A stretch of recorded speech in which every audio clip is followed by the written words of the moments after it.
Two defense officials tell NBC News that B-2 stealth bombers have been moved to the Pacific. As of now, their mission remains unclear, but the timing is raising eyebrows as President Trump meets with his national security team, weighing whether to strike Iran. Those B-2 bombers are capable of dropping bunker buster bombs, which are believed to be one of the few weapons in the world that could destroy a critical Iranian nuclear facility buried deep inside a mountain. All of this comes at a very tense moment. Now, 9 days into this conflict, Israel and Iran are ramping up back and forth strikes. And tonight, there is still no diplomatic breakthrough and no sign of de-escalation. We begin with Vaughn Hillyard traveling with the president. Tonight, the Pentagon deploying multiple B-2 stealth bombers from a Missouri airbase to Guam, according to two defense officials. Their mission unclear. But the movement comes as the president returns to the White House tonight for an intelligence briefing from his National Security Council, with potential U.S. attacks in Iran on the line. The president, though, also seemingly giving Iran an opening to restarting nuclear talks. I'm giving him a period of time, and I would say 2 weeks would be the maximum. Israeli Prime Minister Benjamin Netanyahu this week suggested that Israel has the capabilities to remove Iran's nuclear facilities itself. President Trump particularly talking about Iran's Fordow nuclear site, a half-mile underground, disputing that. They really have a very limited capacity. They can break through a little section, but they can't go down very deep. The U.S., the only country with B-2 bombers, which have the capacity to drop 30,000-pound bunker buster bombs. Iran's next steps are uncertain.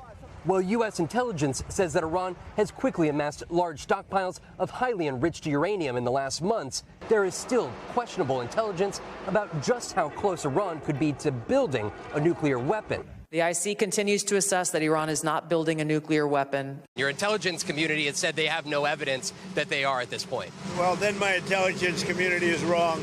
Who in the intelligence community said that? Your director of national intelligence, Tulsi Gabbard.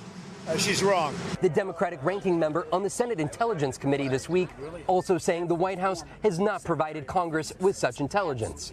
This is not the way our system is supposed to work.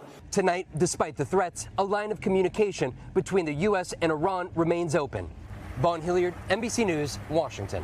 The Israeli military is escalating attacks on Iran, saying it has hit critical locations deep inside Iran using 60 fighter jets guided by precise intelligence. Matt Bradley reports tonight from Tel Aviv.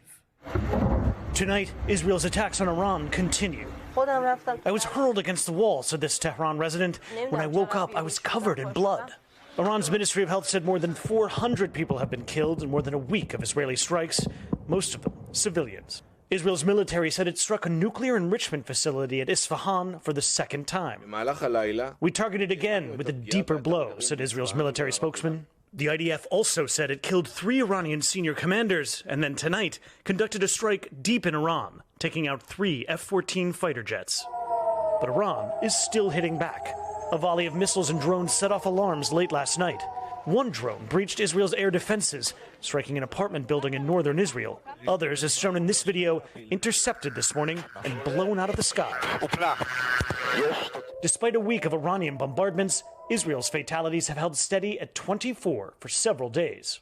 You see this kind of damage all over Tel Aviv. Not only did these Iranian missiles pierce Israel's missile defenses, but also its feeling of invulnerability. And it sent some Americans in Israel rushing home. American ambassador to Israel Mike Huckabee said the U.S. is now arranging assisted departure flights from Israel for U.S. citizens. But with Israeli airspace closed, 2,800 young Jews visiting the country as part of the Birthright Israel program have taken to the seas in order to leave, setting off on 2 ships from Israel's Ashdod port to Cyprus. I heard the first siren. We were up in the north of Israel, and in my head I was kind of like, the war with Iran has begun, and I was really unsure with what to do. Among them was Sam Kagan, an NYU business student from New Jersey. And how are your folks back home taking all of this? I have a Jewish mom, and she acted the way every Jewish mom does. She was quite nervous. She was pretty scared. Matt Bradley joins me now from Tel Aviv. Matt, what's the mood there as the war escalates? Well, it's a great question, Jose. I can tell you that the sirens have become less frequent. The number of missiles in each salvo fired by the Iranians has decreased, but there's still barely anybody on the streets. This place is still very much on lockdown. Jose? We thank you for watching, and remember, stay updated on breaking news and top stories on the NBC News app or watch live on our YouTube channel.